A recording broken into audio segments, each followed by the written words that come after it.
একটা পক্ষ নির্বাচনে হেরে যাওয়ার ভয়ে হতাশ, জামায়াত আমির আসন্ন সংসদ নির্বাচনে হেরে যাওয়ার ভয়ে একটা পক্ষ নির্বাচনে হতাশ হয়ে পড়েছে বলে মন্তব্য করেছেন জামায়াতে ইসলামীর আমির ডা. শফিকুর রহমান। সোমবার ৯ ফেব্রুয়ারি রাজধানীর মোহাম্মদপুরে নির্বাচনী প্রচারণায় গিয়ে দেয়া বক্তব্যে এমনটা জানান তিনি।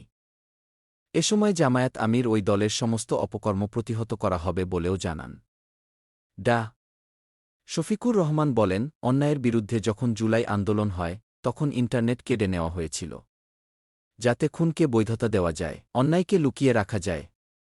নির্বাচন কমিশন এখন এমনই আচরণ করছে, কেন্দ্রের ৪০০ মিটারের মধ্যে ক্যামেরা নিয়ে যাওয়া যাবে না। তিনি বলেন, নির্বাচন কমিশন আজকে সন্ধ্যার মধ্যে এই বিধি তুলে না নিলে নির্বাচন ভণ্ডুল করার যারা চেষ্টা করছে তাদের বিরুদ্ধে আন্দোলন গড়ে তোলা হবে। ডা. শফিকুর রহমান বলেন, একটা মহল নির্বাচনে হেরে যাওয়ার ভয়ে হতাশ হয়ে পড়েছে। হতাশা থেকে তারা চোরাইপথে নির্বাচনকে হাইজ্যাক করার চেষ্টা করছে। তাদের সমস্ত অপকর্ম প্রতিহত করা হবে। তিনি বলেন, মোহাম্মদপুরে মাদক এবং অস্ত্রের বাণিজ্য হয়। ক্ষমতায় গেলে বিপদকামী সন্তানদের সুপ্থে ফিরিয়ে আনা হবে। ক্ষমতায় গেলে জনগণের সরকার গঠন করা হবে বলেও প্রতিশ্রুতি দেন তিনি।